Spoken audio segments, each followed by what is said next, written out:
Hello everyone, a warm welcome to all of you at our YouTube channel CA Sansar. I am Pooja Soni from CA Sansar, and today our video is based on the answers of the question which Vivek sir has asked on our last discussion of the topic NPA identification in bank branch audit. And for this we have our guest speaker CA Vivek Khurana sir.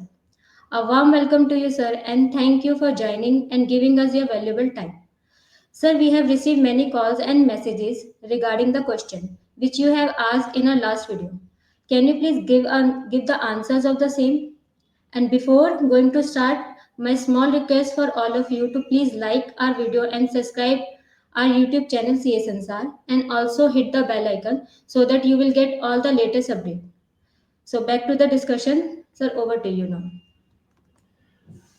Thank you very much, Pooja ji, for such a warm welcome. And my sincere thanks to Team CS Ansar for inviting me your platform once again to discuss on some another important topic. And yes, you have rightly said we have also even a few people have sent the WhatsApp to me regarding the answers. So even in that video, I told you you have to answer, and we will prepare a new video. So today we will discuss on the old video, but today with answers, because now I added the answer in the PPT itself. So we'll discuss one by one. So NP identification, in that video we had discussed about the how you can identify the NPA, means you can test your knowledge. जो इतने हमने videos record किए हैं, and the some benefits are not. So before that, one disclaimer is there. All these are my personal views and can't be construed to be the views of any other person, any other authority. And please don't take it any legal advice, legal opinion, professional advice, professional opinion. And the purpose of this video, this to spread knowledge, information, awareness, and shall not be treated as solicitation in any manner or for any other purpose whatsoever. And my whole discussion to all of you, please also go through the RBI notification, circular bank notification, and the ICI guidance note. So one by one, let's discuss. The first case study answer is also there. So in first case study, we had discussed if due date of loan is 31st March, then when overdue, when SMA 0, SMA 1, SMA 2, and NPA. And in my many videos, we had discussed about the RBI circular. And this case is also from the RBI circular regarding the day-end process. RBI said that there should be day-end process. If your installment is due on 31st March, if it's the case of term loan, then it's overdue on the same day after the day-end process on 31st March itself. And in that case, SMA जो आपका 1 होगा, that would be on 30th April. SMA 2 जो होगा, SMA 1 होगा आपका 30th April को, SMA 2 would be on 30th May, and the NP account will be on 29th June on the day end process जब run होगा उसके बाद आपका होगा. Clear? This is in the RBI circular. You have to check very carefully. RBI many times said members should calculate the NPA on the calendar date basis. आपको 31st मार्च, 30th सितंबर, 31st दिसंबर को नहीं check करना. Check on 11th October, 12th November, 14th Jan, any date you can take. Bank have to run the DN process and have to calculate on daily basis SMA 1, SMA 2, SMA 0, and the NP account. Okay, then next case study. In this case study, we had discussed about a term loan account has 4 EMI overdue as on November 24, and subsequently there is a partial recovery in the account. So in this case, NPA कब बनेगा आपका? On November itself, जब 90 days cross होंगे उस date को ही वो NPA हो जाएगा. और एनपीए टू स्टैंडर्ड कब होगा? When there would be 100% recovery जो आउटस्टैंडिंग ड्यूज है इन ऑल अकाउंट, जो हमने डिस्कस किया था आरबीआई का circular regarding the upgradation of accounts. तो व्हाट दैट सेड कि in case of substandard to standard, there should be recovery of outstanding in all the facilities. So we have to check because in this case, only two. In this case, there is partial recovery, not full recovery. Till two installments are there, तो NPA तो आपका starting में हो जाएगा. नवंबर में ही, and 31st March को भी आपका एनपीए ही रहेगा. And in that next case, a term loan account has 4 EMI overdue on November 24 and subsequently entire recovery in the account as on 20th Jan 2025. However, again he did not pay 2 EMI. तो अगर आपकी full recovery हो गई, जब आपका नवंबर 24 में NP हो गया, फुल रिकवरी हो गई and we assume in all facilities, then it's आपका स्टैंडर्ड अकाउंट हो जाएगा, एनपीए नहीं होगा. And then 2 instalments are there, then also it's a performing assets. तो in this case, clear, it's not NP account, standard account is there. And in next case, we had discussed about the amount of loan is rupees 6 lakh rupees and the amount of installment is 15,000 per month, or EMI due is on 5th day of each month. Borrower had paid EMI till November 24 regularly, EMI filing due of 5th November 24. तो उसने 5th November 24 तक की पे कर दी, उसके बाद दिसंबर, Jain, Feb, मार्च उसकी EMI नहीं पे हुई, तो इट मींस तो वो आपका अकाउंट एनपीए हो जाएगा 4th मार्च इटसेल्फ, और जब आप उनका डे एंड प्रोसेस रन करेंगे. Then another question was, a term loan account has 4 EMI overdue as on 31st March 2025 and subsequently entire overdue was recovered on 8th April. So I told you, if the amount received after the balance sheet, so it means these are the event occurring after the balance sheet date. You are signing the balance sheet of 31st March. So on 31st March, it's the NP account. Yes, it's your call. You have to check. Some speaker will say we have to check whether the amount received bank are recovering or not. But remember thinking, you have to see yourself. आपको 31st मार्च का check कर रहे हो, कोई और account तो नहीं है उनका, because one account NPA, all account are NPS. तो that you have to check. उस डेट को अगर पेमेंट आई है उस अकाउंट में, तो कहीं और अकाउंट में भी तो अकाउंट उस एनपी की वजह से कहीं और तो उसकी आउटस्टैंडिंग तो नहीं है. तो that you have to check. Otherwise on 31st March, this account is NPA. Then next is date of sanction 31st December 2022 and the term loan है 12 lakh rupees was the sanction amount and the amount of installment is 10,000. and hypothetically I am saying कि इसमें जो interest etcetera है non EMI वाला वो including है. hypothetically कह रहा हूँ कि some amount can be difference. तो only because of this question I am giving you. तो in case outstanding of 31st March 2025 it's a 10 lakh rupees. तो you have to calculate reversely, आपको reverse calculation करनी है. तो sanction कब थी? 31st दिसंबर 2022 को. तो कितना टाइम हो गया? 2022 to 2025, December to March, 27 instalment was there. और 27 इंटू 10, 2,70,000. कितना बैलेंस होना चाहिए 31st मार्च 2025 के एज पर our reverse calculation?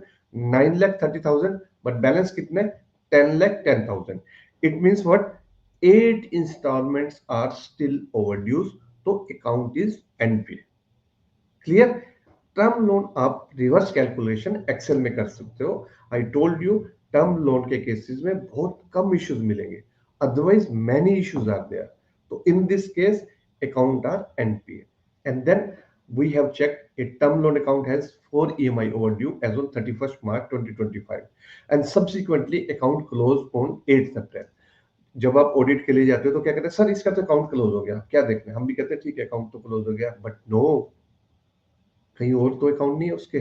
And second thing, you are going to sign the balance sheet of 31st March. तो 31st मार्च को 4 ईएमआई ओवरड्यूज थी, 31st मार्च को ही अकाउंट आपका एनपी हो गया था. तो आप अप्रैल का नहीं चेक कर रहे. अगर अप्रैल में क्लोज हो गया, अपग्रेड हो गया, then have to see next year. But 31st March को आपका NPA, one account NPA, all account NPA. Remember this thing again and again, and I'm saying you have to check कोई और facility तो नहीं है उनकी. Then a term loan account has 4 EMI overdue as on 31st December 2024 and was accordingly marked as NPA. Subsequently, entire overdue was recovered on 28th Feb 2025 and there are no overdue. With this account be eligible? Yes, obviously. Substandard to standard. Immediately हो जाता है, कोई time period नहीं है उसमें. Then term loan borrower has prepaid 9 EMIs in the month of July and subsequently has not paid any amount in the credit of term loan would be required to be classified as NPA. See, अगर कोई advance deposit करते हो, then कोई customer आपका advance deposit कर रहा है term loan के केसेस में, ईएमआईज है, इंटरेस्ट है, प्रिंसिपल है, what this amount is. If customer ने स्पेसिफिकली नहीं बताया, Then you have to check bank policy, how bank is adjusting, whether they are adjusting into the EMI principles, या bank की policy क्या होती है normally bank what they say कि first we will charge from the any penal interest etcetera, then interest, then principal. वो कहते हैं ना पहले हमारा सूद आ जाए, मूल तो बाद में आता रहेगा। तो that you have to check bank policy, then accordingly whether they have adjusted it not, if customer ने कुछ बताया नहीं। Then next query, term loan A had availed a term loan and purchased a car of, मैं इसका already आपसे discuss कर चुका, car of 20 lakh rupees. He has not paid two installment as on 31st March. Two instalment नहीं pay करी उसने, तो it mean account नहीं उसका एनपीए, 3 से ज्यादा हो, 90 डेज से ज्यादा तभी है, मतलब 3 से ज्यादा इंस्टॉलमेंट होगी तो आपका एनपी होगा। But while checking the loan of file, letter of controlling authority that he has come to the notice the branch that he has stolen the car, then what's the state of 31st March? तो stolen the car, it means erosion in the value of security 10% से भी direct, it means it's the loss assets। forget about अभी for some time कि insurance amount से क्या recover होगा या नहीं रिकवर होगा, but this amount is the loss assets. Then, in case of CCOD facilities, an account is operated within the limit, but there are no credit in the said account since 1st January. Would such account would be required to be classified as NPA? Obviously बात है, आपको check करना है if account is out of order। तो उसमें क्या क्या conditions है CCOD लिमिट में? आउट ऑफ ऑर्डर कब होगा? if the outstanding amount is above the CCOD limit, तो यहाँ पे कह रहा है अबव नहीं है और वो कंटिन्यू 90 डेज रहता है।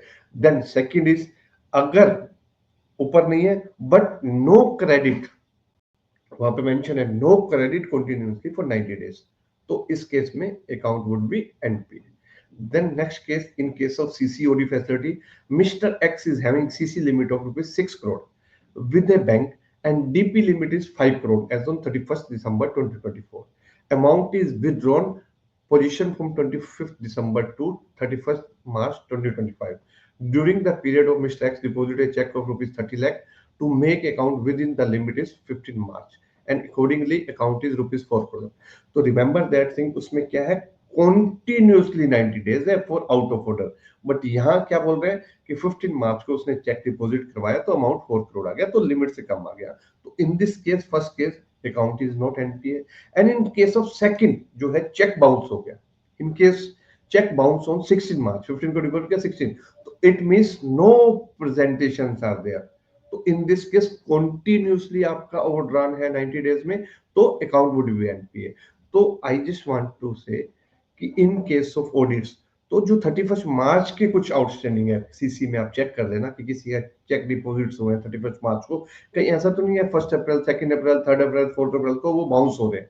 तो that you have to check very carefully. If this type of case are there, तो it means no check has been presented, accordingly वो आपका अकाउंट एनपी हो जाएगा अगर वो 90 डेज से आउट ऑफ ऑर्डर है। Then, in case of CCOD limit, Mr. X is having CC limit of rupees 6 crore with a bank. Last stock statement submitted on 8th October, specifying the detail of stock on 6 October 2024. NPA status क्या होगा? तो in case this case आपकी जो stock statement है 3 months old है और उसके बाद वो 90 डेज से आपका कंटिन्यूस चल रहा है जो स्टॉक आपकी ड्राइंग पावर है, तो इट्स नॉट एनपीए क्योंकि वो 90 डेज नहीं हुए। But yes, depends on large borrower. अगर लार्ज बोरोअर के केस में क्वार्टरली होते हैं, अगर स्मॉल बोरोअर है तो उस केस में आपका मंथली होगा, तो उस केस में फिर वो आपका ये भी है कि वो टर्म्स एंड कंडीशंस हो सकती हैं। फॉर एग्जांपल अगर कोई ब्रांच है, जैसे फॉर एग्जांपल कोई मेट्रो सिटी में ब्रांच है, तो उसमें तो आपका 6 lakh rupees is a small amount. But अगर वो ब्रांच आपकी स्मॉल सिटीज में है, किसी टाउन में या किसी विलेज में, तो then 6 amount is a big amount for the branch, then that can be large borrower। तो you have to check आपका large borrower है, small borrower है। अगर उस केस में 3 months old है प्लस 90 डेज उसके ऊपर डीपी उसमें जो कंटिन्यूस एक्सेस हो रही है, तो उस केस में मतलब डीपी कैलकुलेट हो रही है उसके ओल्ड के स्टॉक के बेसिस में, तो अगर आप उसको लेमन लैंग्वेज में बोलेंगे तो 180 डेज में ओल्ड अगर आपका स्टॉक स्टेटमेंट है 6 months का, तो आपका एनपी हो जाएगा। In case of a CC facility, short reviewed twice for a period of 90 days each, 1st July to September, 2nd October to December. Would this account be classified as NPA? See, I told you RBI circular, RBI said जो आप short review कर रहे हो frequently, कभी twice a year, कभी thrice a year, even manager will say, sir, AGM के पास 3 months की power है, DGM के पास इतनी power है, मेरे पास 30 days की power है. RBI said no, only in exceptional cases you can do, and you have to answer. And if you have the satisfactory answer as a auditor, you should ask the manager. Then अगर नहीं है और अगर ये account 180 days from the जो उसकी renewal date है, renew नहीं हुआ तो account will be NPA. तो remember this thing, it's the RBI circular. आप बैंक की पॉलिसी भी चेक कर सकते हो उनकी. Then CC limit 1 crore, LC limit 25. Look, this is very important. They very smartly played. So bank is having a system to recover term loan from EMI from the CC account on regular basis. On 31st December, CC balance 80 lakh rupees, and that during the period on 1st Jan 2025 to 31st March, the balance is 80 to 85 lakh. Means continuously 90 days आपका उससे कम है 1 crore से, and interest duly served by the borrower. Interest pay कर रहा था वो आपका. Then LC of 20-25 lakh has devolved on 19 December. देखो 19 दिसंबर को ही डिवोल्व हो गई थी, but bank kept the same in the LC devolve account separately till 31st March. अगर यही एलसी वो उसकी सीसी अकाउंट डीडी में और ओडी अकाउंट में अगर वो डेबिट कर देता तो उसका अकाउंट क्या हो जाता 1.05 crore. Continuously 90 days over drawn हो जाता 1 करोड़ रुपीज से. तो द मैनेजर स्मार्टली प्लेड, उसको अलग अकाउंट में पास कर दिया और ये अकाउंट आपका वही 80-85 लगता है. But in this case both accounts are NPA. Remember thing, both the account, CC जो उन्होंने पार करी वो भी अकाउंट एनपीए, और जो इसमें अकाउंट है उसका जो 80-85 लाख वाला सीसीओडी लिमिट वाला वो भी आपका एनपीए अकाउंट है.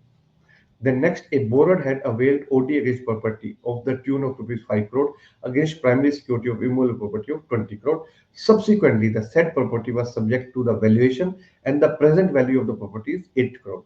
Would the would the account be classified as doubtful even though the outstanding balance is 2 crore? See, this is debatable issue. As per law, if you go erosion in the value of security, if it goes to more than 50% down होगी तो it's a doubtful assets. But yes, sometimes you can say कि recovery भी तो 2 crore है, but we have the outstanding of rupees 8 crore. But as per RBI circular, it's the NPA account. Not only NPA, it's a doubtful assets. But yes, debatable issue है, it's on you. You can write the comment. Then XYZ Enterprises is a partnership firm with XYZ as a partner. The term loan of XYZ Enterprise is marked as NPA, but by the bank, but bank does not mark the housing loan availed by the partner of the same is regular. But remember, in this case, it's not like that one account NPA is all account NPA. That's only for the individual, person to person वो check करना है आपको. But this is a case of partnership firm. ये नहीं है कि partnership firm में partnership firm का account NPA तो सारे partnership account NPA. No, it's not like that. This is only for that case only. Then a large variance in a case of DP of CC account observed in DP calculation as per March stock statement and as per audited financial. What should auditor do? See, ये case आप many time you will face कि आपकी stock statement में कुछ और आ रही है figure और फाइनेंशियल में कुछ फिगर और आ रही है. तो you have to ask the manager, you have to calculate yourself, and more reliable are financials. Stock statement Lafarge में भी पॉइंट आएगा many times. It's the duty of the manager to duly scrutinize the stock statement, data etc. आपको check करना है bank policy कि उसमें DP कैसे calculate करनी है. If you have doubt you can check, आप उससे चेक कर सकते हो फाइनेंशियल से. अगर कुछ 5-10% 15% वेरियंस है, बट इट्स वेरियंस लाइक अगर आपकी स्टॉक फाइनेंशियल में आ रहा है 1 करोड़, रेगुलर आ रहा है 4 crore, ask them provide the GST return कि अगर आपका स्टॉक इंक्रीज हुआ है तो डेफिनेटली आपकी परचेज इंक्रीज हुई होगी या सेल्स इंक्रीज हुई होगी, पेमेंट गई होगी. तो all that you can check and you should calculate yourself and then do the NPA. Remember one thing, कई स्पीकर बोलेंगे नहीं बैंक पॉलिसी है, पहला नंबर तो रिमेंबर दैट थिंग कि जो अगर कोई कंकरेंट ऑडिटर आपको स्पीकर मिल जाएगा ना तो बस then I can't say anything. देखो कंकरेंट ऑडिट के केसेस में क्या हुआ, बैंक आपकी सुनता नहीं है, आप फाइल्स बना के रिपोर्ट्स बना के छोड़ देते हो, फिर वो आगे भाषण देते हैं जी बैंक तो सुनता नहीं. क्यों नहीं सुनेगा? We are the custodian. We are custodian. किसकी मनी है? ये पब्लिक मनी है। ये किसी बैंक के एजीएम डीजीएम मैनेजर की मनी नहीं है। This is the public money. We are the custodian. I am not saying go rigid या कुछ गलत करो, बट एट लीस्ट जो आरबीआई ने इश्यू करा है सर्कुलर, उसको तो फॉलो करोगे।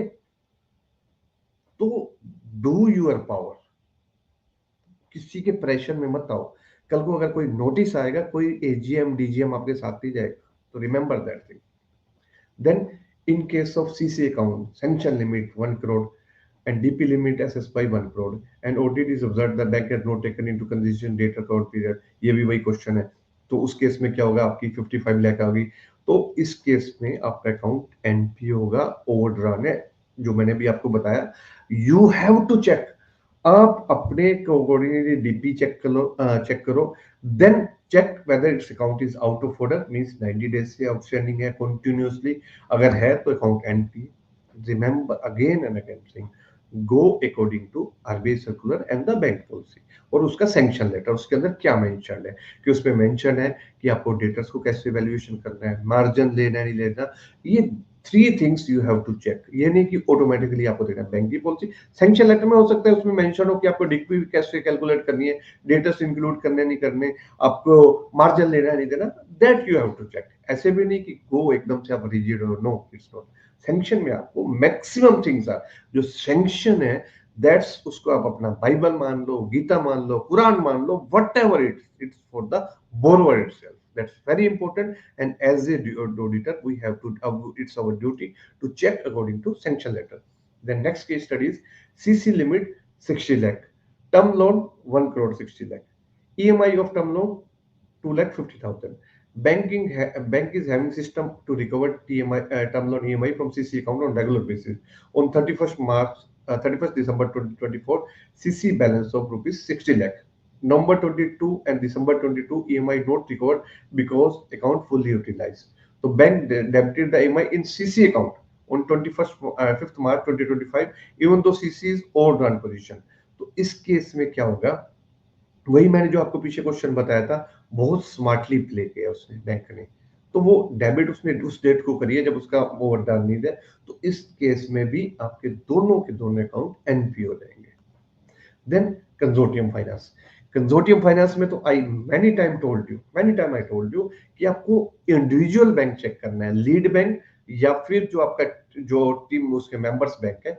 अगर लीड बैंक को मिल रही है तो उसका अकॉर्डिंग आप चेक करोगे। ये नहीं कि वन अकाउंट एनपीए वाले अकाउंट एनपीए, मतलब एक बैंक एनपीए करेगा तो शायद, नो, इंडिविजुअली चेक करना है। तो इस केस में क्या है, 31 दिसंबर 2024 को A bank lead bank declare the account is NPA, also some other bank declared NPA, but the B said कि नहीं, मेरे को तो परफॉर्मेंस मिल रही है तो ठीक है, कोई इशू नहीं है। बी को अगर परफॉर्मेंस देख लिया तो he has to check their self. अगर उसको पेमेंट मिल रही है तो उसका अकाउंट परफॉर्मिंग होगा, बाकी अकाउंट एनपीए कर सकते हैं, simple. Same A lead bank, B other bank. तो lead bank is exercising the equity recovery and then transferring to the share. कई बार क्या होता है, लीड बैंक पेमेंट ले लेता है फिर आगे ट्रांसफर करता है। अगर वो आगे नहीं ट्रांसफर करता तो लीड बैंक परफॉर्म ही कर देगा, बाकी अकाउंट एनपी कर देंगे, simple. Then XYZ limited, CC limit of rupees 10 lakh rupees, no operation account, routinely only interest paid। कि कई बार आप देखोगे आपको मिलेंगे अकाउंट्स जो opening balance same, closing balance same, बीच में बस इंटरेस्ट आपका डेबिट क्रेडिट हो रहा है। तो इट्स कॉल्ड इनहेरेंट वीकनेस। कि भैया आपने जो लिमिट लिया, व्हाट्स द पर्पस? आप सेल्स क्यों नहीं रूट करवा रहे? या सम इनहेरेंट वीकनेस किस बात के लिए? You should ask the manager. If there are some satisfactory answer, then it's okay. Answer ही नहीं, एविडेंस इज आल्सो देयर कि भाई क्या इशू है। If you are not satisfied, then सीधा अकाउंट को एनपी कर। Then XYZ limited, CC limit 2 crore rupees, and on 31st December outstanding balance 2.0 crore, balance as on 29th March 2.08 crore, all overdue cleared on 29th March from directors account। और फिर ये observe हुआ कि directors को जो loan दिया, personal loan, this is also from the bank itself, कि आप इस ओवरड्यू को क्लियर करो। तो दिस अकाउंट इज एवरग्रीनिंग। अरे मनी तो बैंक की है, आप इस पॉकेट से दो या इस पॉकेट से दो, यू रूटीन करके दो। तो this is evergreening and the account is NPA. You have to check not only the end use, but from where money is coming.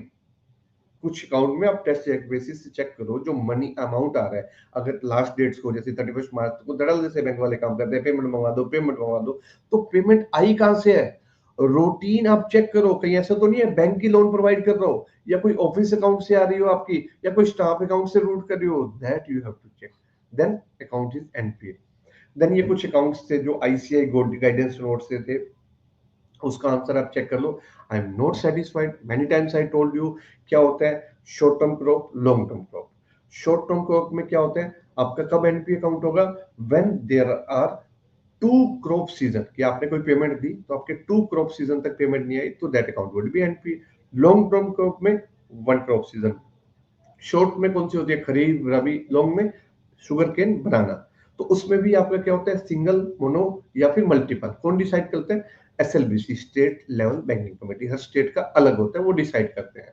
तो व्हाट आईसीआई सेड, उसमें क्या, मैं कोई एग्जांपल देता हूँ कि आपने किसी को, जैसे फॉर एग्जांपल एग्रीकल्चर के लिए, खरीफ के लिए लोन दिया, तो उसमें क्या होगा, पहले आपका आपको उसमें जो लोन मिलेगा उससे जो आपका एक क्या होता है, सोलिंग सेक्टर, उसमें I just forget the name.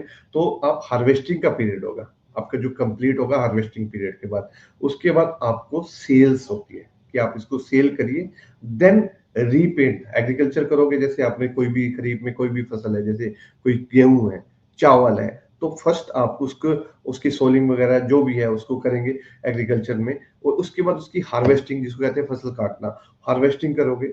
ये नहीं है कि हार्वेस्टिंग के बाद या पेमेंट, एटलीस्ट सेल करोगे उसके बाद ही पेमेंट करोगे। देन व्हाट आरबीआई सेड उनके सर्कुलर में, टू क्रॉप सीजन, तो season is up to crop level, ये नहीं है कि उसके बाद भी आप सेल के लिए टाइम दो every time. But ICI said yes you have to give, but as per my views आपको सिर्फ टू सीजन जो है हार्वेस्टिंग तक चेक करने, एक्स्ट्रा टाइम नहीं देना, उसके बाद अकाउंट एनपी है। ये आपका मल्टीपल में, that's also it's the same thing, कि कब आपकी एग्रीकल्चर हुई, कब आपकी उसमें हार्वेस्टिंग हुई, that you have to check. So this is regarding the आपकी जो क्वेरीज थी, तो उसका आंसर सारे मैंने यहाँ पे दे दिए। फिर भी इसके अलावा कोई किसी का डाउट हो या कोई और क्वेश्चन हो, तो will try to answer it. But yes, of course, my only purpose was you have to check yourself. क्या होता है, कई बार आपके आंसर होते हैं ना, तो आप केयरफुली चेक नहीं करते, even at the time of exam हम भी पीछे चेक कर लेते हैं, यार एक बार चेक तो कर ले एग्जाम से आंसर क्या है, तो हम ठीक है या नहीं ठीक है, that's the thing. Yes Puja ji, इसके अलावा कुछ और है आपका तो बताइए। नहीं sir, thank you so much sir for this discussion. And अगर हमारे पास कोई और क्वेरी आएगी so sir will ping you. Even you can write in to the comment box. अभी वहां पे भी पिछले वीडियो में भी कई लोगों ने कमेंट बॉक्स में लिखा था कि अगर आप आंसर दे देते तो अच्छा था, तो will my request to CS answer team, तो आप अगर किसी के आंसर भी हो जो हमने डिस्कस किया था, आप उनको प्राइज देना, किसी के आंसर है तो उनको प्राइज भी आप एक बार अनाउंस कर देना नेक्स्ट टू नेक्स्ट वीडियो में जब भी टाइम मिलेगा। एंड अदरवाइज इसका लिंक वहां पे, जो कई लोगों के क्वेश्चन थे, तो वहां पे आप पुट आउट कर देना और भेज देना उनको। So my sincere thanks to team CS answer for inviting me. Thank you very much. Bye bye. Take care.